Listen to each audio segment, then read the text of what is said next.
વધવાનો એક તમને તક મળે એવું માનજો. સંઘર્ષનો સામનો કરીને તમે જો કંઈક સમાજમાં બનશો તો તમને એનો આનંદ આવશે. તમને એમ થશે કે બીજું કોમ્યુનિઝમ સીધી સીધા બાપદાદાની મિલકતથી વારસાથી રૂપિયાથી અમારું સ્ટેટસ સમાજમાં નથી, પણ અમે લડીને સંઘર્ષ કરીને આગળ આવ્યા છીએ અને એમનો તમને લોકોને પણ એક જાતનો સંતોષ મળશે, આનંદ મળશે.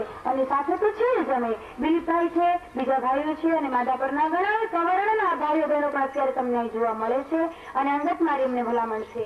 રાતે ચોકમાં જાહેરમાં પણ મેં તો મને કોઈનો ડર નથી, હું બહુ તટસ્થપણે નિષ્ફિકર રહીને કહું છું કે સાચો સંત કહેવાય. દુનિયા અમને પગે લાગતી હોય તો માત્ર ભગવા કરીને લોકો પૈસા અમને આપે ને પૂજા કરે એવા પૂજા જે લોકો, એ તો હું એમ કહું છું કે તો ધર્મનો નાશ કરનારા છે બધા.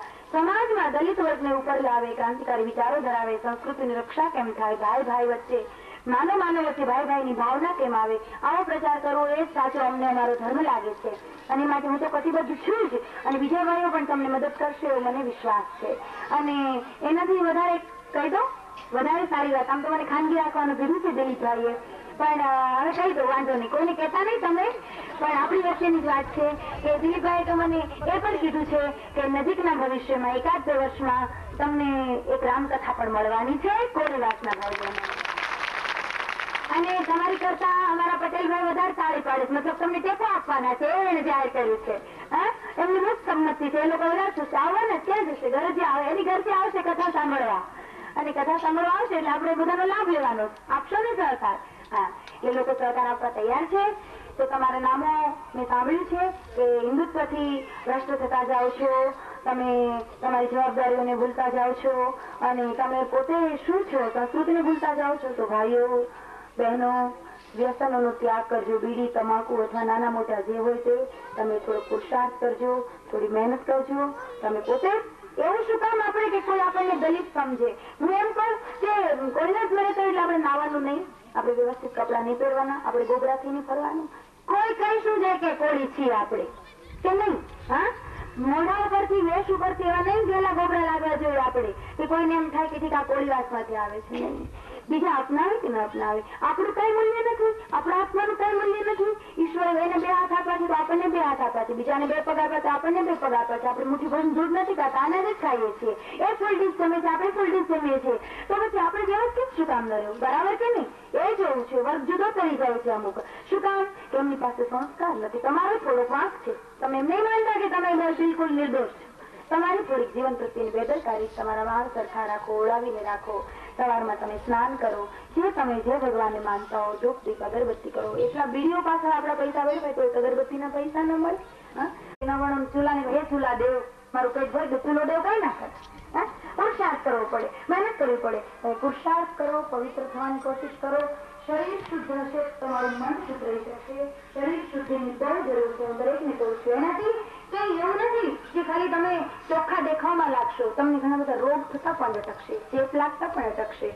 વધુ ઇન્ફેક્શન અહીંયા લાગે છે આવા એરિયાઓમાં કે જે પર્સનલ હાઇજીન, પોતાનું અંગત તંદુરસ્તી છે શું કહેવાય એની જેમને ખબર નથી. અને બાળકો ઘણા બધા ચેપી રોગના ભોગ બને છે. દવાને પછી પૈસા નથી હોતા, મરણને શરણ પણ ઘણી વખત બાળકો થતા. યાસ્મીન ને મને નથી જોતું, ઇસ્માઇલ ને મોહમ્મદ ને યુસુફ ને શું છે બધું? મને વિરોધ નથી કોઈની સામે. ફાતિમા ની બીબી શું છે બધું? ના ના, મોહન, ગિરધર, નટવર, નાગર, ગોપાલ, આવા બધા નામ અમારે જોઈએ છીએ. હા, છો શું કામ ભાઈ સાહેબ? કઈક તો સમજો. દરેક ને કઉ છું, નામ એવા મને બીક લાગે છે એટલે કઉ છું કે પાનની પિચકારીઓ મારીને દિવાલો બગાડતા નહીં, બીડીના ઠૂઠાનો ધૂપ નહીં કરતા, અગરબત્તી દીવાઓ કરજો, દર્શન કરવા આવજો, બાળકોને સંસ્કાર આપજો. તમે હિન્દુ છો, ભૂલતા નહીં. તમને તમારી સંસ્કૃતિનો નાશ કરવાનો કોઈ અધિકાર નથી. તમારું ભારતીય સંસ્કૃતિ પ્રત્યે તમારી કઈક ફરજ છે, કઈક દાયિત્વ છે અને આ વર્ગને ઊંચો લાવવો એ સવર્ણની બધાની ફરજ છે. માટે દરેકને હું કઉ છું, મને કેટલું માનશો એની મને નથી ખબર, પણ મને સારું લાગે છે કઉ છું. અતિશયોક્તિ લાગતી તો માફ કરજો. આ 2 કોમને આગળ લાવ્યા, ખબર તમને આપણે ક્યાં હતા? હારા પ્રતાપસિંહજી મહારાજના. એને કલ્યાણ કર્યું અને સત્સંગી જીવન જેવા ગ્રંથો તમે વાંચો તો તમને ખ્યાલ આવે. સાગર ભરી દીધો છે એમાં એમને.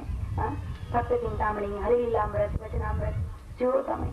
તો ધર્મપ્રેમીઓ, ટૂંકમાં હું એ જ કઉ છું શ્રીજી મહારાજ સ્વામિનારાયણ સંપ્રદાયના હોય તો આમાંથી કોઈ ભલે, બીજા કોઈ સંપ્રદાયના હોય તો ભલે, પણ આ મહાપુરુષોએ આખરે તો સંસ્કૃતિના કલ્યાણનું જ કાર્ય કર્યું છે. અને ત્યારે તમે સ્વામિનારાયણ ભગવાનના સાચા ભક્ત કેવળ કાર્ય કર્યું તમે કરો. ત્યારે તમે રામના ભક્ત સાચા કહો કે રામ ભીલના ઘરે ગયો તો તમે જાઓ, શબરીના ઘરે ગયો. કૃષ્ણના સાચા ભક્ત ત્યારે તમે કહેવાઓ કે એ ગોપીઓની છાસ લૂંટીને પીધી. શું કામ?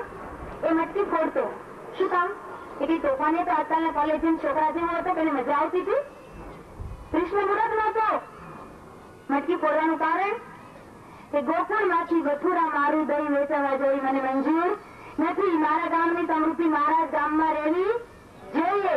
મારા ગામની સમૃદ્ધિ બીજા ખેંચીને જાય મને પસંદ નથી. માટે ફોડીને ધોળીને પણ મારા ગામમાં ન્યાય ભૂમિ મારી પવિત્ર બની હશે, એમાં બધો કસ રસ હશે તો એમાંથી મને કંઈક સાચું મળશે. કૃષ્ણ બહુ ક્રાંતિકારી વિચાર નહોતો તો વિચારો ન લાવી શકીએ.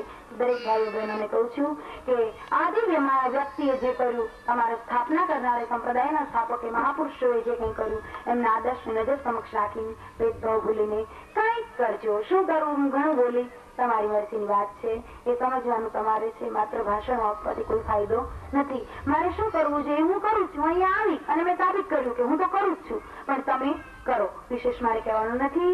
ભગવાન તમારું કલ્યાણ કરે અને મંદિરમાં ભગવાન જે સ્થાન દેવતા છે તમારી બધાની રક્ષા કરે, બધાને સદબુદ્ધિ આપે. જય સિયારામ. હવે વિદાય આપશે. ઓમ વ્યાસ પૂજનં ચ કુર્યાત.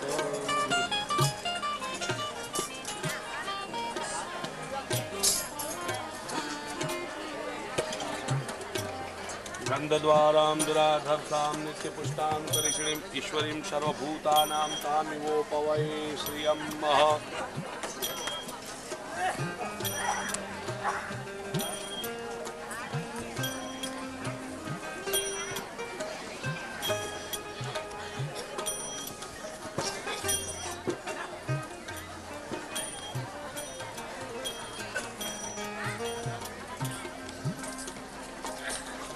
वाम गंधर्वाखनस्त्वामिन्द्रस्त्वामोखदे सोमो राजा विद्वान् दक्षमा उच्यत.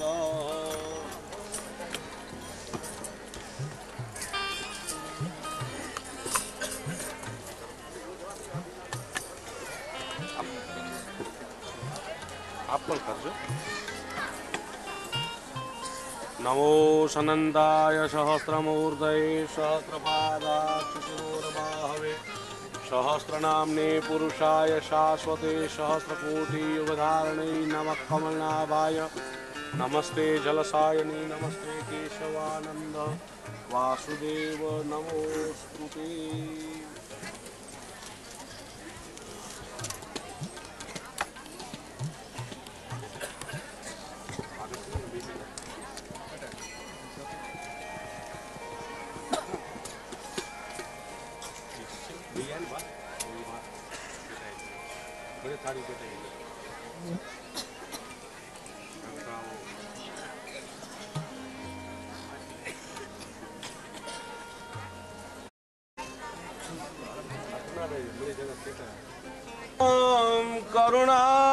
करुणावतारम संसारसारम भुजगेन्द्रहारम सदा वसन्तं हृदयारविन्दे भवं भवानी सहितं नमामि.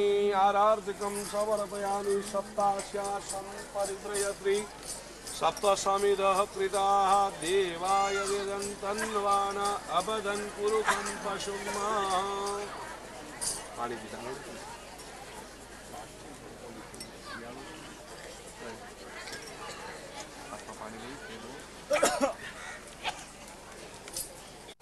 પુષ્પ અંદર મૂક્યો છે, ભગવાનને આરતી આપો.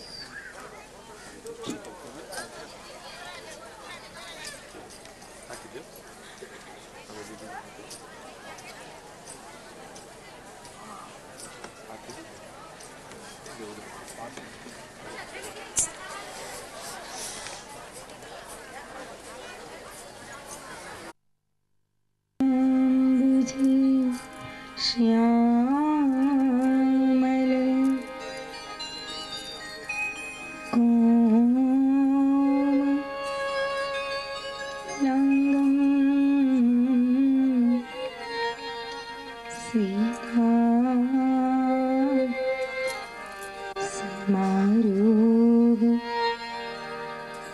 नमो गुरुभ्यो नमः। गन्धाक्षरपुष्पाणि पूजाविधीयतां नमः। गुरुर्विष्णु गुरुर्देवो महेश्वरः तस्मै श्री गुरुवे नमः। नमस्कारान्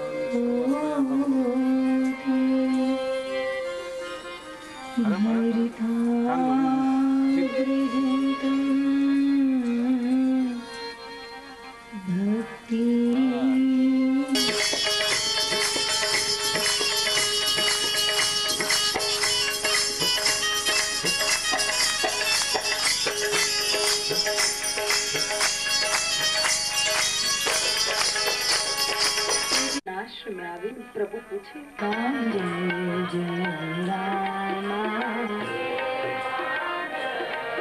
હજુ વાર છે હજુ શ્રી રામ જય રામ જય જય રામ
શબ્દ સંભળાય પેલો ગીધ રામ સ્મરણ પ્રભુ ગીધને ગોદમાં ઉઠાવે ધર્મ પ્રેમીઓ મારે ત્યાં આવશે